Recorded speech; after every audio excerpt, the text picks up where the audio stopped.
আসসালামু আলাইকুম আমার কলিজার প্রবাসী ভাইয়েরা। এই দেখেন সরষা ক্ষেত, গম ক্ষেত, দইনা ক্ষেত, অনেক পদের তারপর কলই শাক। চোখে এসে একটা ভিডিও করলাম আমার কলিজার প্রবাসী এবং আমার গাইস ভাইদের জন্য, যে গ্রামগঞ্জের যে সিনারি ঐতিহ্যবাহী বাংলাদেশের ৬৮,০০০ গ্রাম বাঁচলে যেখানে বাংলাদেশ বাঁচবে সেই গ্রামেরই একটি দৃশ্য আপনাদের এই ভিডিওতে তুলে ধরছি। সেটা আপনারা লাইক, শেয়ার এবং কমেন্ট করেন, সাবস্ক্রাইব করেন আমার চ্যানেলটা। ভাই ছোটো একটা ইউজার আমি আপনাদের জন্য এই গ্রামগঞ্জের বা খামারি এইসব প্রতিবেদনগুলো নিয়ে ইনশাল্লাহ দেখানোর চেষ্টা করব। আপনারা আমার পাশে থাকেন ভাই, আমার পাশে থাকলে আমি সুন্দরভাবে দেখাইতে পারবো। এটা হলো আমাদের গ্রাম থেকে, এটা পিছনে গ্রাম, পশ্চিমে সেটা, এটা বলে বেরো চরের কান্দি। আর ওই যে দেখতেছেন ওইটা হলো আমাদের নয়াকান্দি গ্রাম বলে, নতুন কান্দি রয়েছে তো এই জন্য নয়াকান্দি বলা হয়। এই যে এল আমার দইনা খেত ভাই, এটা হলো আমার দইনা খেত। আজকে মানে আমি মেশিন দা পানি দেওয়া হয়েছি, দইনাটা তেমন একটা সুবিধা হয় নাই, ঘাসের ওষুধ দেওয়া হয়েছিল তো। এবার দইনার লক্ষণটা তত একটা সুন্দর না, বা দইনা এরকম একটা লক্ষণীয় বিষয় না, বিদায় পানি দিলাম। দেখি দিয়ে আল্লাহ তাআলা কী করে। এই পানিটা দেওয়া শুধুই দইনাটা যেন কেমন কোকড়ায় রয়েছে, মাটি এত শুকনা, এই জন্যে পানিটা দিলাম ভাই। আমার জীবনে আমরা দুই ভাই এক বোন, এই দুই ভাই আমাদের বাবা আলাদা করে দিছে। আলাদা করার উপলক্ষেই এই প্রথম জীবনের একক বা আলাদাভাবে এই ফসলটা আলাদা হওয়ার পরে বোনা নিজ উদ্যোগে।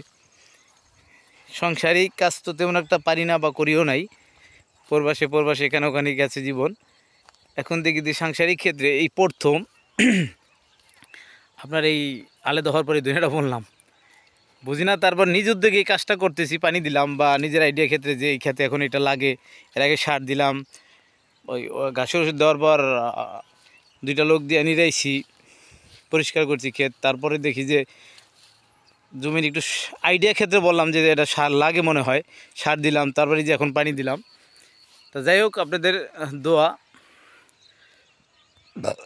সাংসারিক ক্ষেত্রে আর বেশি দিক কিছু করি নাই, এবারে যে বললো স্টার্ট হয়েছে সেটাও করি না। ছোটো ভাই কী করবো এমন একটা কথা বলছে, ওই মুরগি নিয়ে গরু নিয়ে এত ব্যস্ত সময় কাটে, এই জন্য আর ওদিকে আগাই নেই ভাই। এখন এবার দেখি এবার কী অবস্থা হয়।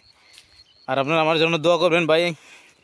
আমার চ্যানেলটার প্রতি আপনারা একটু খেয়াল রাখেন, লাইক, শেয়ার, কমেন্ট করেন, যাতে আমি সামনের দিকে চ্যানেলটা নিয়ে একটু আগাইতে পারি, আপনাদের পাশে থাকতে পারি।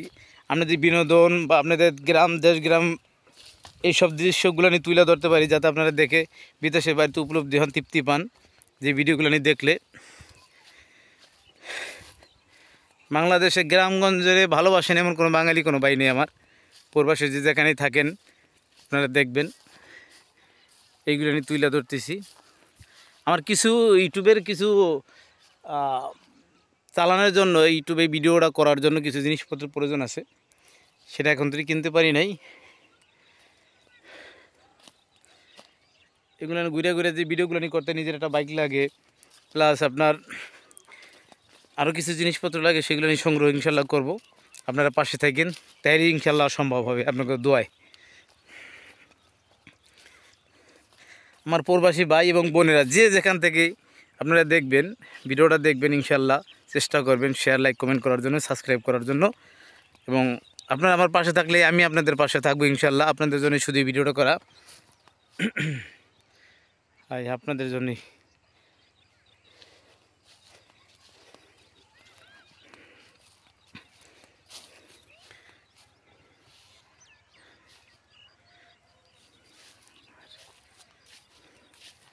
এই যে ভিডিওটা করা দেখেন।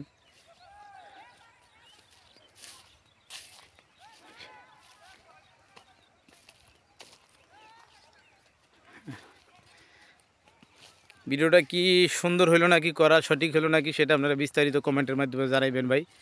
তাহলে আমি একটা তৃপ্তি পাবো ভিডিও করে, যে হ্যাঁ আমার কলিজার প্রবাসী ভাই এবং বোনেরা যে ভিডিওটা দেখছে এবং কমেন্ট করছে, যেটা উপলব্ধি করবো বা সামনের দিকে অগ্রসরের জন্য চেষ্টা করব, তখন একটা উৎসাহ উদ্দীপনা বাড়বে। আপনারা যদি সঠিকভাবে আপনারা লাইক শেয়ার একটু কমেন্ট যদি করেন। আমি সর্ষে ক্ষেতের মাঝে হাঁটতেছি, এই তো এই যে সরিষা ক্ষেত, এখানে হালকা একটা পথের মতো আছে, ওখান দিয়ে হাঁটতেছি। ইনশাল্লাহ ওই আমার যে সামানটার সংগ্রহ করার পরে সুন্দরভাবে ভিডিওটা ইনশাল্লাহ আগামীকালকে করব। আগামীকালকে আবার একটা ছাড়বো, আপনারা দেখেন।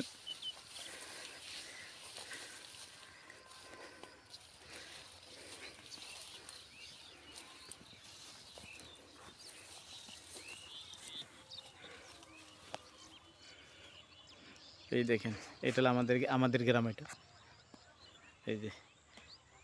এই যে এইবার এটা হলো আমাদের বাড়িটা, এই যে এদিকে টিলার, এই যে এটাই।